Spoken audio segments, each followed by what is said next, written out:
राजपूत सेवा संगठन के तत्वावधान में नगर के सरफुद्दीनपुर स्थित सिंहासनी वाटिका में रविवार को एक भव्य परिवार मिलन समारोह का आयोजन किया गया, जिसमें क्षत्रिय समाज के लोगों ने बड़ी संख्या में सहभागिता की।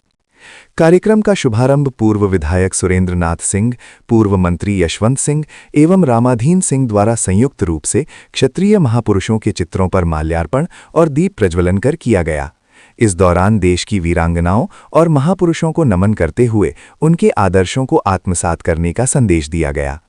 समारोह को संबोधित करते हुए वक्ताओं ने कहा कि समाज की एकता, संगठन और संस्कार ही किसी भी समाज की मजबूती का आधार होते हैं। क्षत्रिय समाज के उत्थान के उद्देश्य से आयोजित इस कार्यक्रम में सामाजिक समरसता और युवा सशक्तिकरण पर विशेष जोर दिया गया। कार्यक्रम में पूर्व विधायक राम इकबाल सिंह, पूर्व सांसद संतोष सिंह, पूर्व जिला पंचायत अध्यक्ष विक्रम बहादुर सिंह, अखिलेश सिंह, शेर सिंह राणा के प्रतिनिधि, विधायक ओम प्रकाश सिंह सहित अन्य वक्ताओं ने अपने विचार रखे और समाज को संगठित होकर आगे बढ़ने का आह्वान किया। कार्यक्रम की अध्यक्षता राकेश सिंह ने की, जबकि संचालन अरविंद सिंह द्वारा किया गया। इस अवसर पर आलोक सिंह, वर्षम सिंह, देवनाथ सिंह, पवन सिंह, अजय सिंह, गौरव सिंह रघुवंशी, डॉक्टर योगेंद्र सिंह, डॉक्टर अभिषेक सिंह, दीनानाथ सिंह, रामजी सिंह, अनिल सिंह, शैलेंद्र सिंह, बलवंत, मनीष, राणा बलवीर सिंह, वीरेंद्र सिंह सहित अनेक गणमान्य लोग उपस्थित रहे।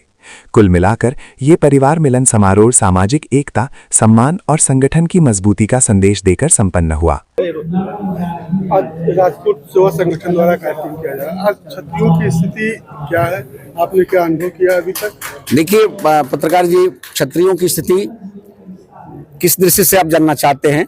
मैं तो ये कहूँगा कि कलयुग है, तो कलयुग के हिसाब से, उस युग के हिसाब से आज भी क्षत्रिय जो धर्म है आज भी सिरमौर है, इसमें कोई दो राय नहीं। यदि किसी भी क्षेत्र में आप ले लेंगे तो मैं ये नहीं कह सकता कि हम सब कुछ हम लोग कर सकते हैं या हमारा समाज कर देता है, लेकिन अन्य लोगों की तुलना में सभी अच्छे काम हम अच्छे से करते हैं, इसमें कोई दो राय नहीं। उन लोगों की तुलना में अच्छे से करते हैं। चाहे राजनीति का क्षेत्र ले लीजिए, चाहे कहीं पुरुषार्थ दिखाने की बात हो तो वहां भी देख लीजिए, जहां राष्ट्र पर समर्पण करने की और बलिदान देने की बात वहां भी देखेंगे, तो क्षत्रिय समाज आज भी इस युग में भी एक नंबर पर है और कल भी एक नंबर पर रहेगा। जिसको इतिहास, आज का इतिहास कल लिखेगा, कल का इतिहास परसों लिखा जाएगा, इसमें कोई दो राय नहीं है। सीएम है और आप देख रहे हैं कि उनके खिलाफ किस तरह से देखिए, चाहे कोई भी साजिश हो, कोई भी बात करता रहे, वो बात छोड़ दीजिए, लेकिन यदि जोगी जी जिनका सत्तासीन होने के बाद भी जिस महामानव के चरित्र और ईमान पर छोटा सा भी दाग नहीं लगा, उस व्यक्तित्व का नाम है योगी आदित्यनाथ।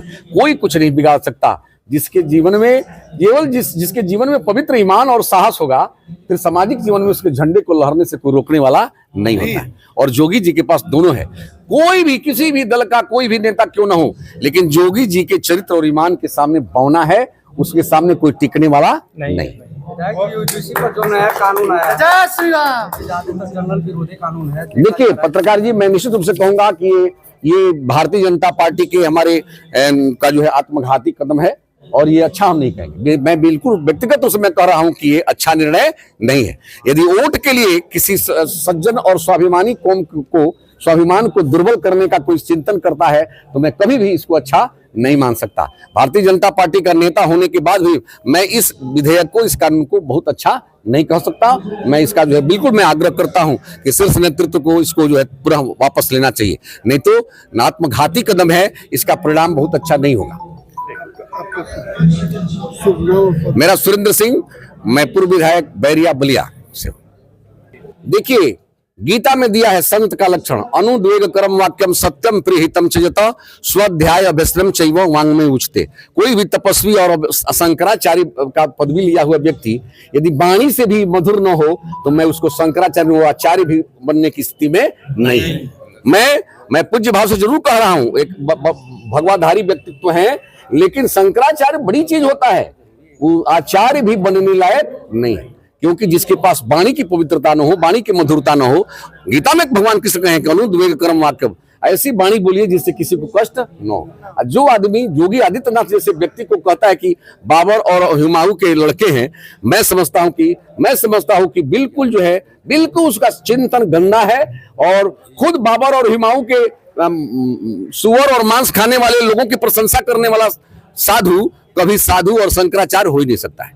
लेकिन केशव प्रसाद मौर्य जी उनके समर्थन में है। कोई करे, मैं सुरेंद्र सिंह नहीं कर सकता। मैं बिल्कुल वो शंकराचार्य नहीं, आचार्य की भी पदवी लेने लायक नहीं है, जिसके पास कोई न वाणी का संयम है न जो कोई वो है, केवल पैसा लेने के लिए, विपक्षियों को खुश करने के लिए जो राजनीति का, वो कांग्रेस का दलाल व्यक्ति कभी धर्म का आचरण करने का स्वभाव उसका होगा ही नहीं।